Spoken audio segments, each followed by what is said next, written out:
Realtist Real Talk podcast here at Clark Atlanta. This is our 4th year releasing the SHIBA report. Rob, how's it going? I mean, it's a beautiful thing. Coming from Ohio, we only have 2 HBCUs, and the fact that I've been to 4 over the past 4 years for the Black Summit and the SHIBA release. It's just beautiful to see the culture, the history, Yes. the aspirations to be our best selves in the form of an academic institution, and the fact that we're bringing Correct. professionals here from across the country to be examples for these students. It's an illuminary experience, to And say it's the a least. place to be, right? I mean, to hear all things SHIBA. We're here with Absolutely. Mr. Carr. I'm super excited. I think each year it grows. We have a message that most people need to hear. Mr. Carr, what is one of the most important things that you would say is a takeaway from today's conversation? I think the big takeaway is that the most significant source of wealth for the typical American household is home ownership. Yes. It's equity. And it's not just home ownership, it's trying to get into home ownership as early as possible. Because the earlier you're into home ownership, the longer you can accumulate equity, and the greater will be your overall wealth, and that to potentially pass on to future generations. The other thing is that it's really critical to focus on where you get your loan, because as we point out, different lenders offer different opportunities. So some lenders are more likely to approve a loan but give you a high cost for that loan. Others are more likely to deny you but give you a lower cost if you're successful. So it's really incumbent for you to talk with your real estate agent, your NAREB broker, to find out what is the best avenue for you.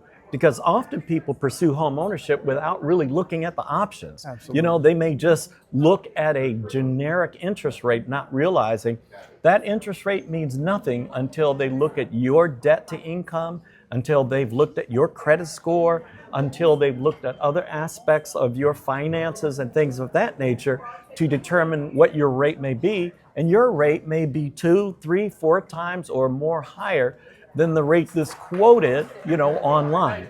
And so you really need an expert to work with. And you should do that early, even before you are ready to buy. Absolutely. Because an experienced real estate agent like a NAREB agent can actually help you begin the steps to prepare for and to get ready for entering home ownership. And if you do that, rather than waiting until you're in your 30s, you may have been able to accomplish home ownership 5 years earlier, because that real estate expert may have told you this is what you needed to do to get there in 5 years, rather than telling you at 32, this is what you need to do in 5 years. Right? 100%. 100%. So, I mean, as realtists, when it comes to the plight of the Black people in America as far as economic liberation, we truly hold the solutions because we have the resources and we have the networks to help families create financial foundations. And so we're out here as realtists for you all out there across America. And Mr. Carr, you've spearheaded this project, this study for about 11 years now. Starting from where it was when you started to today, this new report, what stands out to you the most? So one of the things that's really incredible is that many of the data points have improved substantially. When you look at things like denial rates, they have just come down significantly. When you look at things like just several transactional issues with respect to how many fees you pay, the different types of fees offered by the GSEs have come down significantly. Those have all been good things. The problem is that other things have intervened to make it harder to get in. So as we're seeing lower rates of decline, for example, we've seen skyrocketing home prices. As we're seeing, interest rates come down to, 3% or less, really historic rates, interest rates are coming down. We see investors are entering the market, competing with buyers in a way in which those buyers can't compete, and they're targeting the very neighborhoods that Blacks traditionally buy in. And so when you look at the fact that institutional investors are disproportionately buying homes in Black neighborhoods, lower end of the spectrum, Black buyers can't compete with them because the investors don't need an appraisal. the investors don't need to have an inspection, Right. and they pay cash. Yeah. And so if Sight you're unseen, right? right, sight Yeah. unseen. So a seller is going to easily say, I can get take paid it. cash You're in right, I'll 30 take it. days. This is a done deal, as opposed to waiting for someone to appraise it and maybe miss the appraised mark, or even worse, to have an inspector say something has to be improved, and the investor says, I'm going to improve it myself. So, Absolutely. which doesn't mean they're going to improve it. It means they're going to buy it for cash, and you don't have to worry. So I'd say that it's the story of blacks in home ownership. You know, every time we see success on one side, we see something that pulls us back on the other. And so we're never able to actually say we're moving forward, which is why the gap in home ownership is almost the same. I mean, the gap in home ownership attainment is greater today than it was in 1968, right? The actual home ownership rate was actually the same as it was in 1968, just 4 years ago. Absolutely. So one of the points that you made here, I'll selfishly go to the millennial part in today's conversation. Can you talk a little bit about what you're seeing historically with millennial homeownership and where you see it going for the future? Sure. So millennials were really struggling to be part of the mortgage market after the Great Recession. You know, the housing market collapsed in 2008.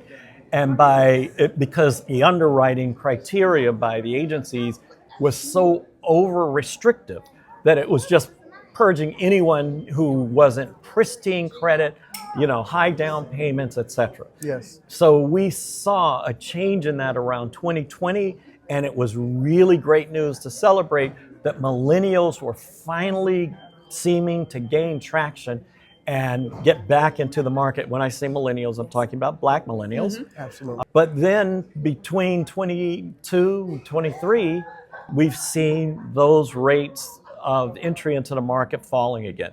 And it's a combination of high interest rates, of high house prices. Even if you're paying like a 3.5 down payment on a median priced home, that's about a little over $25,000. What millennials, black millennials, have $25,000, right? Absolutely, yeah. And then you say, oh, well, why don't you buy some of those lower price houses? Well, you've got to compete with those investors who are in those neighborhoods. So it's a challenge, right? Absolutely, absolutely. Well, we're fighters, and we keep pushing forward. And we appreciate you, Mr. Carr, because thank you. this report, the SHIBA report, State of Housing in Black America, is the most comprehensive study on black homeownership, black lending, black credit. And the work that you do gives us the foundation, because numbers don't lie. We can look at what's going on statistically Exactly. and shape programming around to address these issues and create solutions for these issues. So we appreciate you. We applaud you for the work that you do for us. Oh, thank you and so shoot, much. keep I it up. appreciate it. And you arm our members at the end of the day with the details to be able to have the conversations for being the change agents Right. in the communities that they're at. So if you had one call of action for our members, look into that camera over there and let them know what should they be doing with this data that you work so hard on every year. Oh goodness, it's hard to say one thing because it's not one thing that trips us up. You've got different agencies, and each agency has its own issues that need to be resolved, right? Yes. So one of the things that we've repeated in almost every report is the issue of loan level pricing. Yes. Loan level pricing basically means that you estimate the risk that's posed by a borrower at the borrower level, which you always do. Right. But the question is, how do you charge it? You can pool the risk and charge everyone in a pool with a range of risk, the average price, which is the way it was done for like about the first 60 years of the housing market. But then after the Great Recession, they went to this thing called loan level pricing or risk-based pricing you at the borrower level. The problem with that is that it penalizes blacks for the historic discrimination against blacks throughout the entire last century. Yes. And so by not allowing blacks to access the financial markets, the mortgage market, build equity for down payments, and have credit scores, because if you can't access the bank, you basically are credit invisible for the traditional credit scoring. And then you come along and you say, oh, well, you don't have a good relationship with the bank, and you don't have a high down payment, so we're going to charge you more. First of all that does is reinforce historic discrimination. And second of all, the more you pay, the higher is your propensity to default. Absolutely. Why? Because if one person's paying $200 a month on interest on a loan, the other's paying $350 or $500.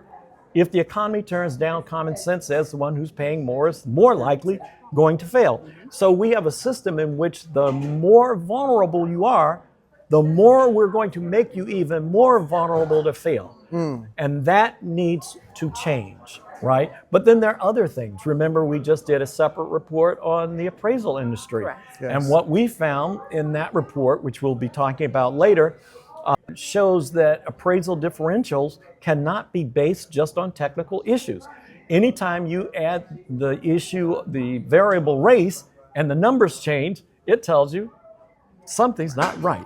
So we need to get the appraisal industry straight. There are lots of efforts working there. That's one thing I'd say that we're actually very pleased about. Yes. And then the appraisal report, we actually celebrate a lot of work by the agencies to deal with it, but it still exists. And so having less of it is not as good as having none of it. Absolutely. Right? So that's where we're going. But there are many other things, the NAREB has a developers academy that's trying to deal with housing production because production shortages is a problem. We're missing anywhere from 1.5 to 4.5 million housing units. So, there are a lot of issues there. I can't say one solves the problem.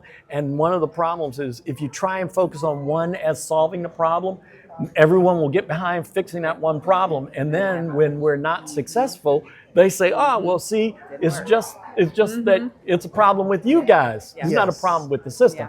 So don't try and narrow it down to one problem, because then we're putting an onus on ourselves to fix a multifaceted, centuries-old problem with one solution. Like people often say, well, how about down payment assistance? That will do it.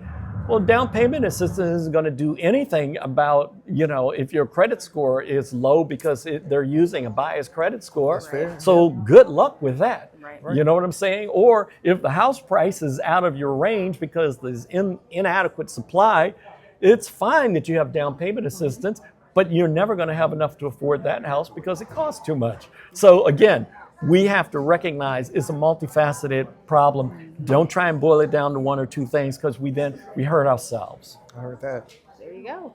Heard it here first, right? Yes, indeed. Yes, indeed. Yes, indeed. We're going to have to talk more offline, man. We got to talk more offline. But we appreciate you for coming. Yes. For one, blessing us on the stage, and then blessing us here with the podcast so we can share it. Oh, thank you very with much. the people I across the appreciate it, globe. as you know, every year. So Thank you, Mr. Carr. thank you. Thank you. Cool. We need to get,